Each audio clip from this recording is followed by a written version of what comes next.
Hi, welcome to V2V Podcast. I'm Alexei, or Shorts. Today on the show we have survivor Rebecca Moorman. Hi, Rebecca. Hi. How you doing? Sorry. So I'd like to start off by asking you how you define TPI and how you would explain TPI. So TTI stands for the Troubled Teen Industry, and it is kind of a network of different residential teen centers or teen programs that are designed to kind of rehabilitate wayward youth. And they, Okay. yeah, I say quote wayward youth. So Yes. it's typically youth that are presenting behaviors that aren't quite, they don't quite meet like the definition of like juvenile delinquent, but still doing things that parents tend to not like per se, but most of it's pretty typical adolescent behavior. So generally it's like parents that don't actually know how to handle adolescence, and become overwhelmed by their teenagers' behavior and quest for independence. Right. Will send their kids to these programs. Yeah. Good definition. Yeah. Okay. And as a survivor, how did you end up in TPI, and where did you end up? And go ahead and tell me. I'm interested. Well, I ended up in the TTI because I was, I didn't really like high school.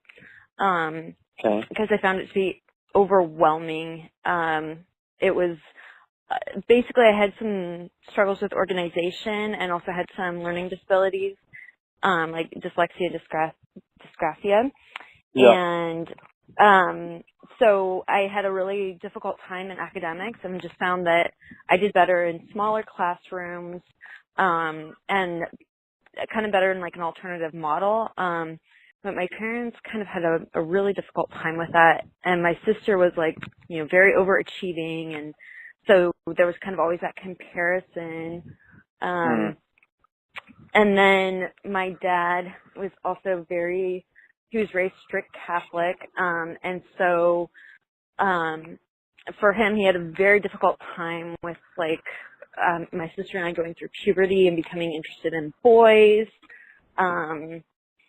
And Right. so basically I just hung out with older boys and didn't go to school, and also enjoyed smoking marijuana. Oh wow, like heinous, like normal teenage behavior then, pretty much. I mean, Yes. pretty much. I mean, this isn't anything like out of the norm. Maybe the difference is that other kids could sit in class and go to class, but they were still doing the same thing. Exactly. Actually, one of my high school boyfriends went on to Cornell and is now like a criminal prosecuting attorney. I mean, he was a straight A student in high school. So like, yeah, I mean, he sounds like a rough crowd, right? Right. And like, it didn't really like, I mean, I still don't like school. My boyfriend's 6 or 7 years older than me, and I still smoke marijuana. So you can see how wonderful this program actually works. Yes.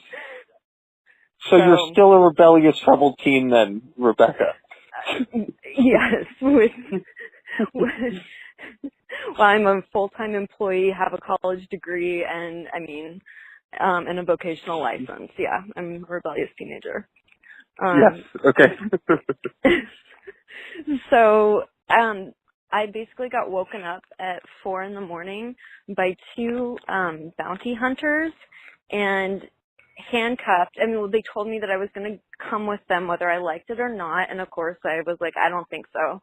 Okay. And I had just, like, as a teenager, I think I had just read Patty Hearst's book, so I was scared shitless. Like, yeah. It was absolutely horrifying. I was just like, I don't know who you guys are, what you're doing, and they told me that they were there to take me to boarding school, but it was like, you know, it's like, you're two strangers standing in my bedroom. I don't know where you're taking me. Like, I mean, so they handcuffed me and threw me in the back of the car. And What state were you in? Washington, Seattle. Okay. Yeah. And it was 3 days after my 17th birthday. So I was like, this is bullshit. This is illegal. I need to talk to a lawyer. Yeah. And I mean, they just laughed at me. So I got to SUWS, Idaho. And at this point, like they send you to like a doctor's appointment or whatever beforehand, and they tried to get a urinalysis, and I could not pee for the life of me. I mean, this is bad. I really, really had to go, but I couldn't. I was so nervous. I couldn't pee. And basically I ended up holding it for too long, and they kind of, like, they weren't very understanding about this. And so I got really mad about it. And anyways, I ended up getting a UTI, so when I got out to Wilderness, I had a UTI. Oh. And Jesus. they told me that there was blood in my urine because I was having my period. And I was like, I don't think that's the reason. And it took them like 4 or 5 days to get me to a doctor. And by that point, it was excruciating. And like the staff tried to do the whole "you're lying, manipulating" thing, and and Could you give me? Sorry, go for it. Oh, I basically told them that my mom was a nurse, and if they didn't get me to a doctor's office, they would get in trouble for medical neglect. Okay. Which in hindsight, I'm like, wow, right on. Yeah, that's great. Yeah. What was your what do you do in Wilderness? Okay, so you started somewhere. You start like at a base camp. Okay. Yeah, and then you hike. You get up in the morning. You drink 2 things of water. Like 2 32-ounce things of water. So you're drinking 64 ounces of water before you hike. And you eat the same food every day. Okay. And you hike, and you, like, at SUWS you didn't get issued backpacks, you had to roll your pack, and so, you know, you have different levels of skill with that. It's just like a tarp and sleeping bag. So you roll your pack, you hike, you stop for lunch, the same lunch every day, and then you find your camp and camp for the night and have dinner. And, like, when you first get there, you're not allowed to talk to anyone. You're in isolation. And then as time goes on, you basically move up in levels until you graduate. Okay. And through 3 phases. Do they restrain you in the Wilderness? They didn't. No, they didn't restrain me. I mean, I tried to run away in the Wilderness, which I don't know how intelligent that was, but I didn't get restrained. Did others get restrained? Not that I saw. Okay. I mean, I wouldn't put it past anyone, but I didn't see that myself, no. Okay. So, okay. Yeah.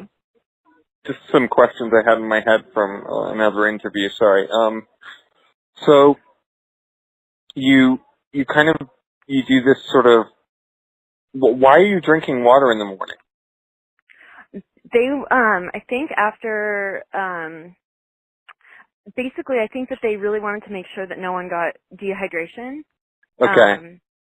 So you had to drink a certain amount of, like either 4 or 5, it was all depending on body weight, 4 or 5 like 32-ounce bottles of water every day.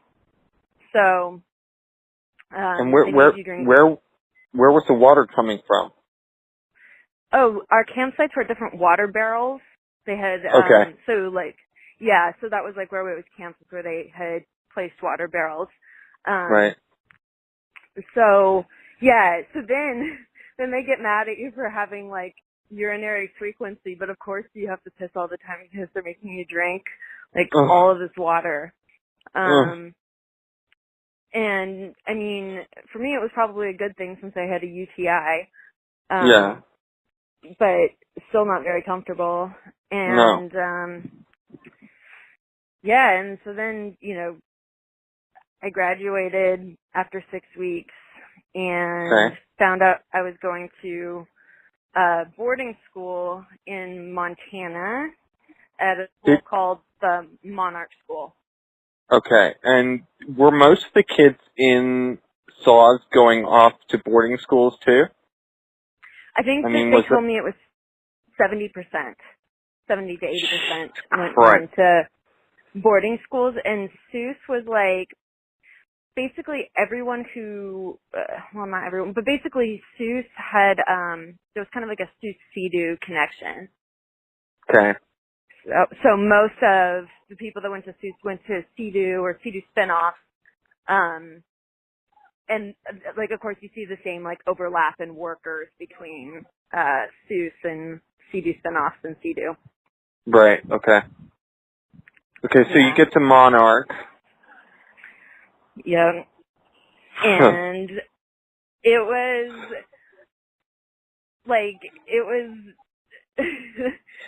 I mean, there were really strict clothing restrictions. You basically looked like you're in like an LL Bean catalog. Yeah.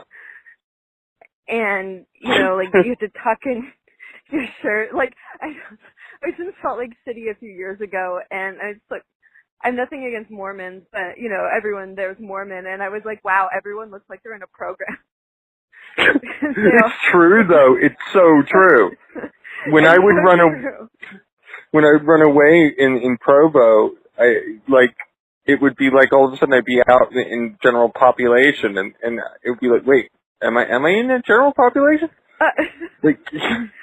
Anyway. Like a program. No, like a coworker of mine is Mormon. She just went to Utah, and her and I were actually laughing about it because she doesn't care for it that much herself. I mean, right. Standardized dress. Right. So, yeah. So, I mean, and it was kind of the, like, you have to, they strip search you, and they, go through all of your stuff, and it's really intrusive. Like, they go through your journals, and of course, you can't keep anything, and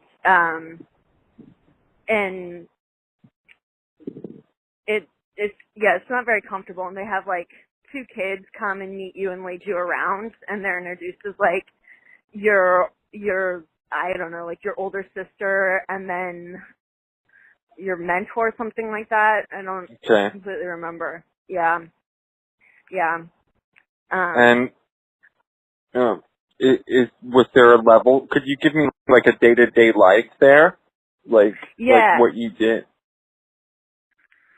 Yeah. So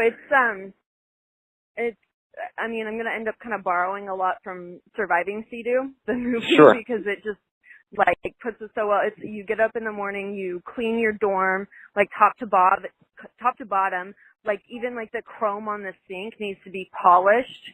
And if you miss a spot, you're gonna probably get called back, and you have to make your bed, and you have to do it perfectly. And it's bunk bed, so if you're on a top bunk, it's harder to make your bed. And everything has to be folded a certain way, and and put away, and you can't, like, if you have, like, towels folded, they have to be, like, the fold has to be on the outside, so that's what you look at, because it looks neater. And hangers have to be, like, 2 finger widths apart. Right. And like, you have to have it all categorized. You got your sweaters, you got your button-up shirts, that kind of thing. And, of course, you have a lot of those, because you look like you're in an LL Bean catalog. And then so you get dressed, you do your dorm job, and make your bed, and then your dorm head has to go over everything and make sure everything's done right, and then if it is, you go out for breakfast, and at breakfast, you're supposed to sit with somebody, and if you're on a program, you have a program chair that you sit in, right. And then you get called up when it's your turn, and you go up, and it's like buffet style, so there's a line. And then after breakfast, you either go to class or work crew, and we only did class like 9 hours a week. So, Okay. you know, and I think work crew was like 12 to 14 hours a week. And work crews were like, they described as vocational crews. So it's like forestry, woodworking, equestrian. So you're just, you know, basically doing work around the school. The only crew that I really enjoyed was culinary crew, kitchen crew, because I like cooking. Cool. Yeah. You know. Wasn't cool there though, but yeah, cool. Yeah. And I mean, yeah, I mean, it was, you know, I mean, there's more, and generally it's not enjoyable, but that was one of the more enjoyable aspects of it, you know, sure. If that makes sense. Sure. It's kind of like how I acquired a taste for tang in the wilderness, like, you know? Yes, I can get that, yes. And then you, if you don't go to, and then you go to lunch, and it's the same pretty much as breakfast. You get called up, and then you have group 3 times a week for like 3 to 4 hours a session, and that's like very heavy confrontation. So if you know, and you're supposed to talk about what they called your disclosures. So your disclosures were like anything, I think that they put it like anything that you wouldn't tell a priest, or you know, or like didn't want your parents to know.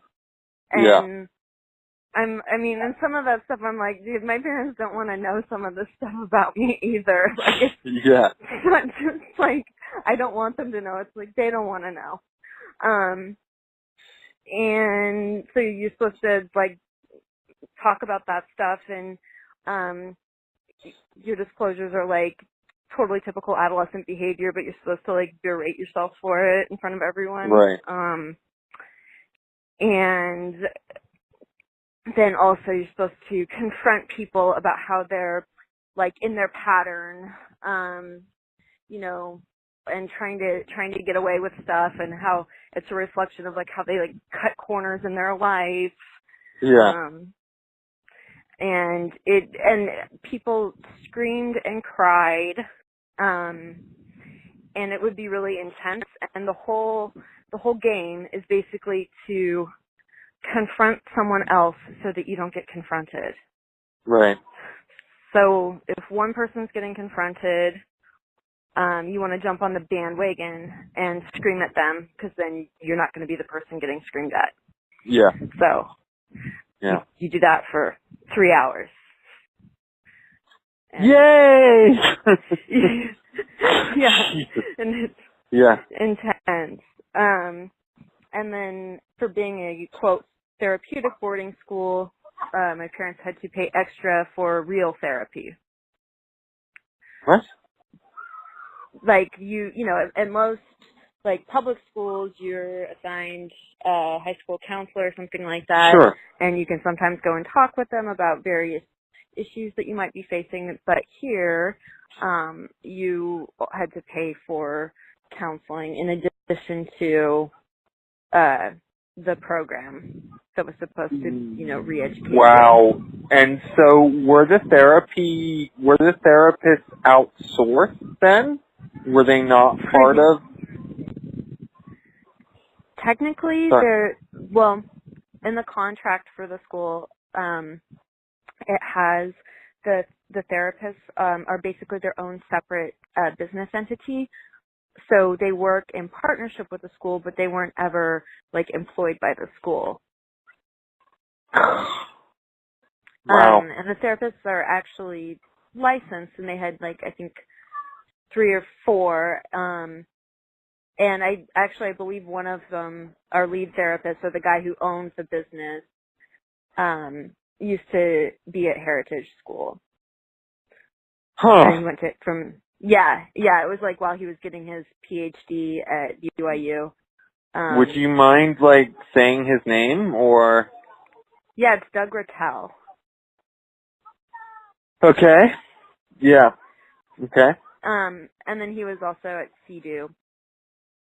So That's yeah. really interesting to me because a lot of what you're saying sounds very familiar with the whole clothing and sort of like dressing your closet a certain way and folding things a certain way and the top bunks and everything being cleaned and sort of, having to be called back and all of that and having to be checked off and, it's yeah. I mean, can you imagine if you had like OCD and they were making you do that? I know, right? I mean, it gave me OCD, but Yeah, I feel like if you already had it, this would not be a good. No. This would not be a good match. Not a good fit. No. Yeah. So, how long were you there for? And was there a level system? There was a level system. I was there for about 20 months. Okay. Yeah.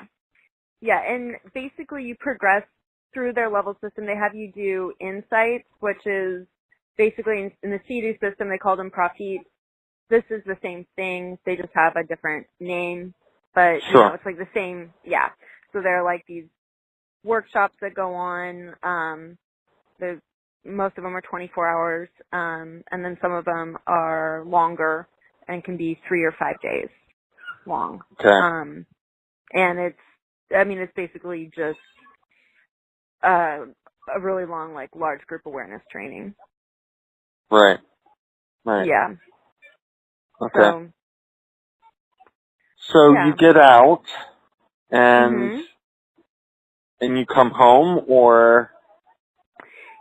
Yeah, I came home after I got out, and I was at home for the summer in Seattle, and I just worked a bunch, and then I went to college at the Evergreen State College.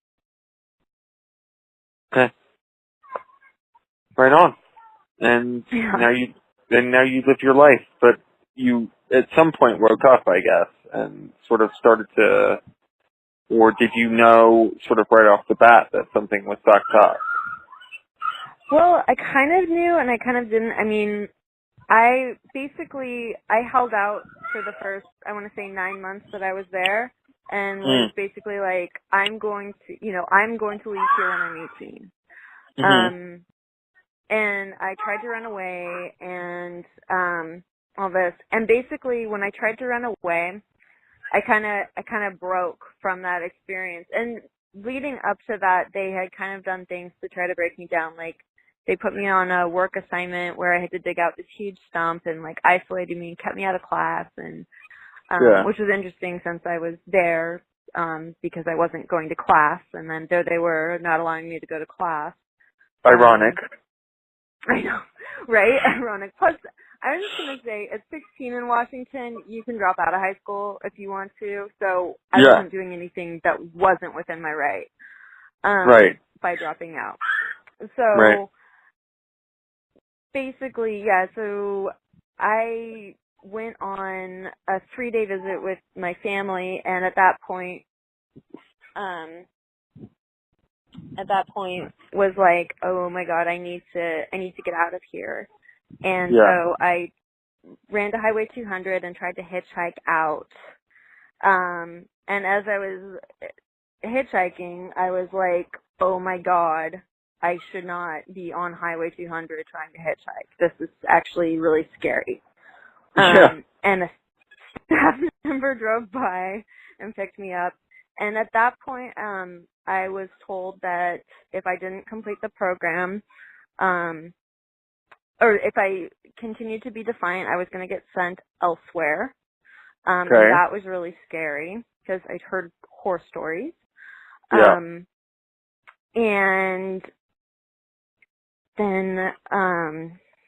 then they also told me that if I didn't complete the program, I would be completely cut off, and I would end up homeless because I was a loser. I would flounder and be a failure, and basically my family would never speak with me again. Okay. And I would be shunned. Right. I also didn't have any ID on me. They had my passport, and I had no money. So, yeah. So I felt a little bit out of options. For sure. And at this point, once I realized that there was pretty much no way to escape without having, really unfavorable consequences, I bought in. Sure. So I became, I did the work assignments that they wanted me to do for running away. I took, I got it in group. And then I basically did what they wanted me to do and became all about the school. But do you feel like a part of you was always like, okay, even though I'm going along with the motions, there's something very wrong here, and I don't actually believe this? There were points where where certain things would come up, and I knew that it was wrong. Like there was a girl there who had gotten a knee surgery, and they were not following her post-operative instructions. And it got really bad, and they didn't, instead of having, giving her, some sort of device, a mobility device, whatever they give for a knee surgery, they made her walk across campus. And so basically, they asked me to come with them to check on her and her, wound, and it was really bad. Really bad. And I said to the staff, I think she needs to go to a hospital. And they didn't do that. And then they had the students there help her bathe, which is a health and hygiene activity. And, I'm awesome, but totally wasn't licensed to do that. And you need a license to do that. But I think I was a little bit more competent to do something like that in all honesty than the staff. But at that point, I was like, I kind of want to talk to somebody about this. This is really bad. So, and then in the Pinnacle, which is the last workshop, we had to basically vote for who would get to live and who got to die.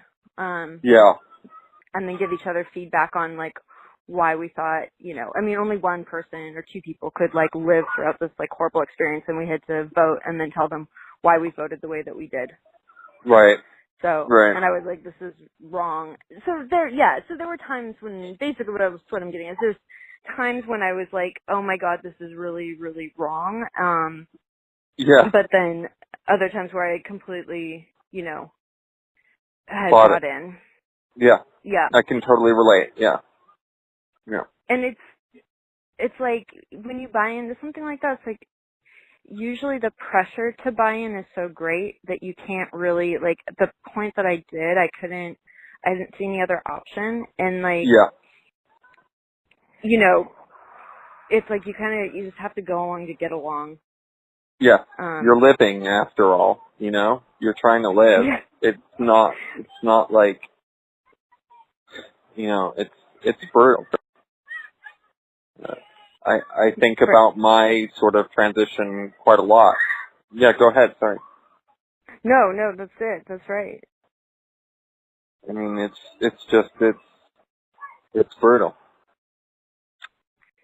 So, can we talk about other options? For adolescent treatment,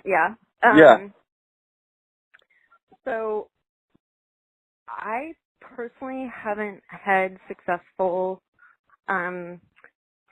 treatment in general, and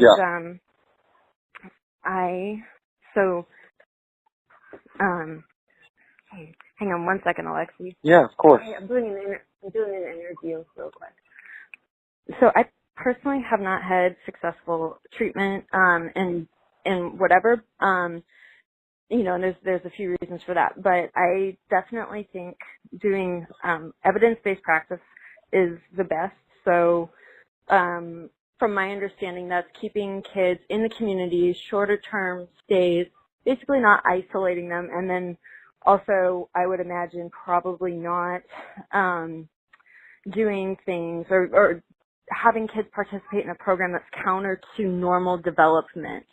Yeah. So, like, kids listen to music, for example, various types of music. So it's like, you know, like don't demonize one type of music. Like, I think Monarch, you know, was really opposed to like rap and hip hop, and like honestly, that's just kind of racist. That's just my opinion. And for certain people there, that's not going to be healthy. That's going to be like keeping them from certain aspects of their culture. So, So and I think, you know, go ahead. Do you know about wraparound? Wraparound services? At all? Yeah. Yeah. So is that kind of more what you would think is probably better for adolescents? Yes. Yeah. Definitely. Yeah, Marcus and I are going to talk about that tomorrow because I passed him the link.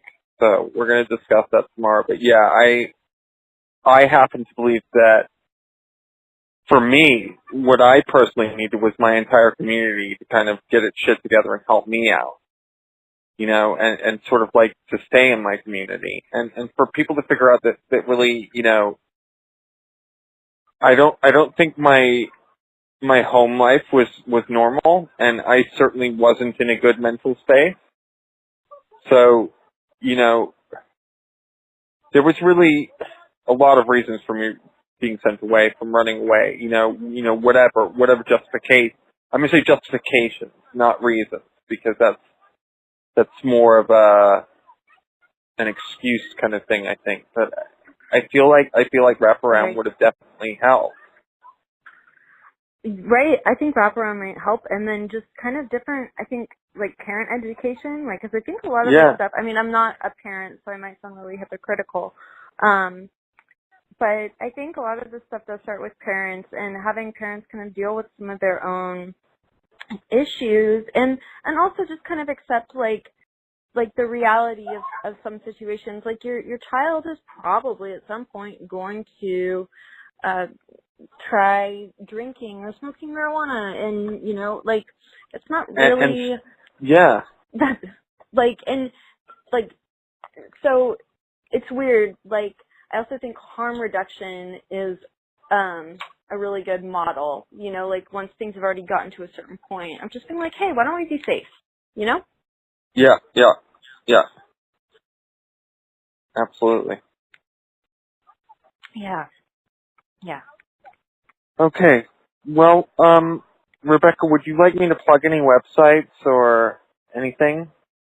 Do you want to say anything? No, none that come to mind. Okay.